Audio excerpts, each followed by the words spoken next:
Hai, materi yang akan saya terangkan kali ini adalah transmisi data dan media transmisi data. Untuk itu, kita harus mengetahui apa itu transmisi data. Transmisi data adalah pengiriman data atau informasi dari salah satu sumber data ke penerima data menggunakan media elektronik.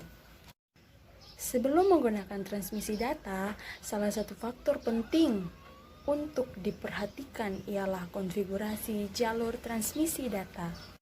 Konfigurasi jalur komunikasi adalah cara untuk menghubungkan perangkat-perangkat yang akan melakukan komunikasi. Konfigurasi jalur ini terbagi atas dua, yaitu point-to-point dan point-to-multipoint.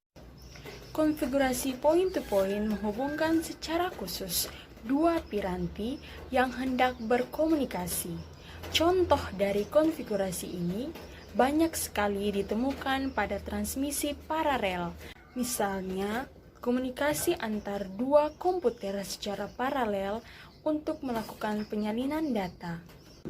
Yang kedua adalah konfigurasi point-to-multipoint yang menyatakan hubungan yang memungkinkan sebuah jalur digunakan oleh banyak piranti yang berkomunikasi. Contoh dari pada konfigurasi ini ialah pada jaringan bertopologi bus, di mana satu saluran data terhubung ke beberapa komputer. Selanjutnya adalah jalur transmisi data. Jalur transmisi data.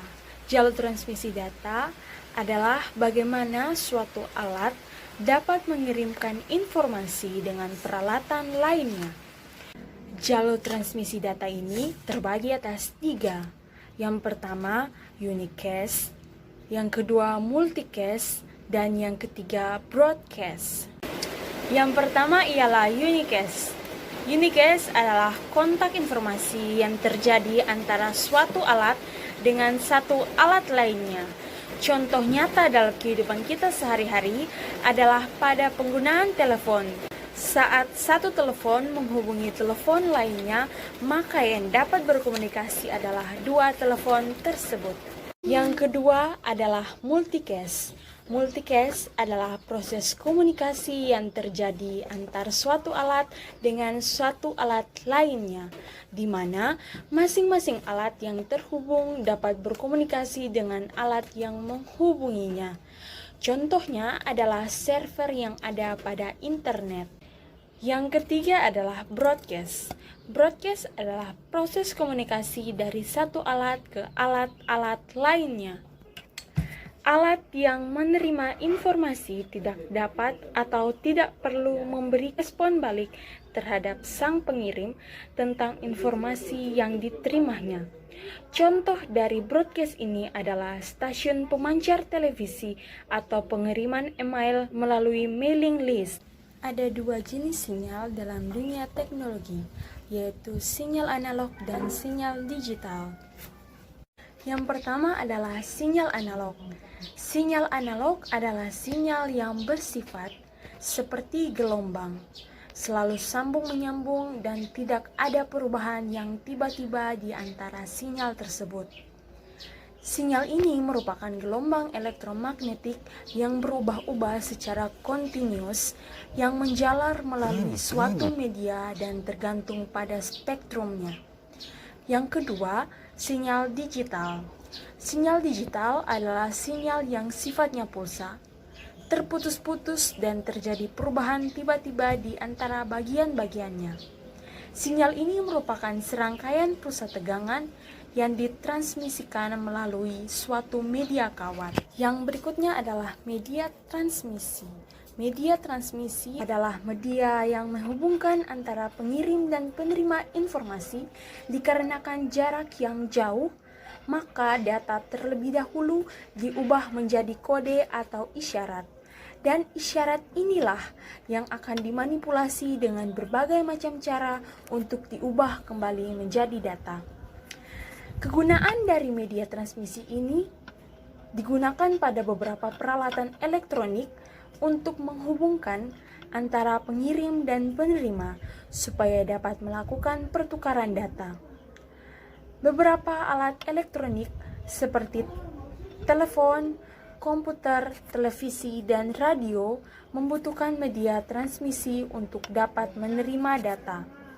Seperti pada pesawat telepon, media transmisi yang digunakan untuk menghubungkan dua buah telepon adalah kabel.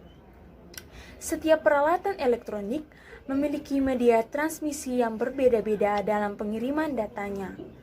Karakteristik media transmisi ini bergantung pada jenis alat, data yang digunakan, tingkat keefektifan, dan ukuran data yang dikirim.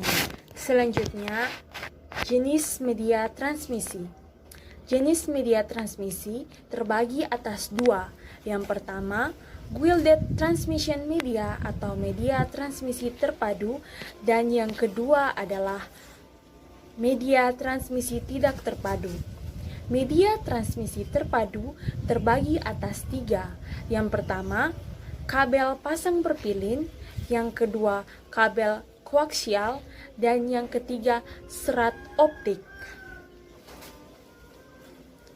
Kabel pasang berpilin terdiri dari dua buah konduktor yang digabungkan dengan tujuan untuk mengurangi atau meniadakan interferensi elektromagnetik.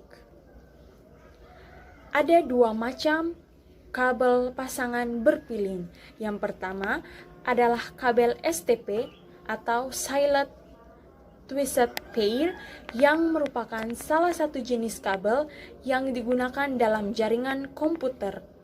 Dan yang kedua adalah kabel UTP atau Wenslet Twisted Pair, yang banyak digunakan dalam instalasi jaringan komputer.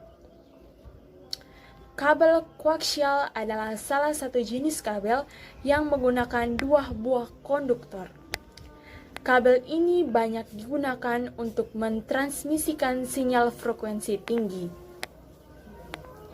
Yang ketiga, fiber optik kabel kaca atau serat optik adalah saluran transmisi yang terbuat dari kaca atau plastik yang digunakan untuk mentransmisikan sinyal cahaya dari suatu tempat ke tempat yang lain. Jenis media transmisi yang kedua adalah media transmisi tidak terpadu. Media transmisi tidak terpadu merupakan jaringan yang menggunakan sifat gelombang. Yang pertama gelombang mikro, dan yang kedua satelit, dan yang ketiga inframerah. Gelombang mikro merupakan gelombang radio yang beroperasi pada frekuensi tinggi. Satelit adalah media transmisi yang berfungsi utamanya menerima sinyal dari stasiun bumi dan meneruskannya ke stasiun bumi lain. Yang terakhir, inframerah. Inframerah biasa digunakan untuk komunikasi jarak dekat dengan kecepatan 4 MB per sekon. Dalam penggunaan untuk pengendalian jarak jauh, misalnya remote control pada televisi, serta alat elektronik lainnya. Keuntungan dari inframerah adalah kebal terhadap interferensi radio dan elektromagnetik. Ya, mungkin itu saja materi yang dapat saya sampaikan. Sekian dan terima kasih.